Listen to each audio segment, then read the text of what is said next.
கணவன் மனைவிக்கு மத்தியிலான குடும்ப வாழ்க்கையில் பெண்களை விட ஆண்கள் டாமினேட்டிங்காக அடக்கி ஆள்பவர்களாக இருப்பார்கள்.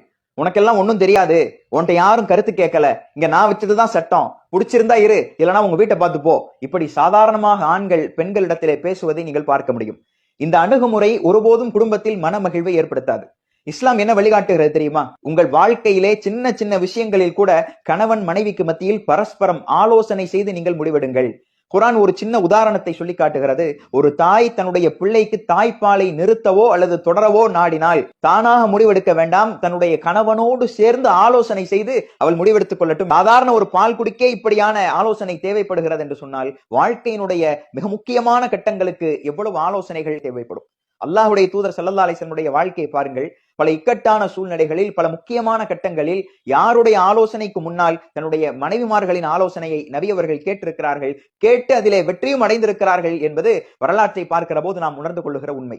இன்றைக்கு நம்முடைய வாழ்க்கையில் மிக முக்கியமான பல ஆலோசனைகளை கூட கேட்பதற்கு நாம் தயாராக இல்லை. அதை கௌரவ குறைச்சலாக நாம் நினைக்கிறோம். எந்த அளவுக்கு என்று சொன்னால் 10 மாத காலம் சுமந்து பெற்றெடுத்த தன்னுடைய பிள்ளைக்கு கூட பெயர் வைக்கிற விஷயத்தில் மனைவியின் ஆலோசனை பலரும் கேட்பதில்லை. எங்க அம்மா முடிவு சொல்லிட்டாங்க, எங்க அத்தாக்கு இந்த பேர் தான் பிடிச்சிருக்கு, எங்க அக்கா இந்த பேரை சொல்லிட்டாங்க, அதனால நம்ம இந்த பேர் தான் வைக்கணும். இப்படியான அணுகுமுறையை நாம் பார்க்க முடிகிறது. இந்த அணுகுமுறை குடும்பத்தில் ஒருபோதும் மனமகிழ்வை ஏற்படுத்தாது.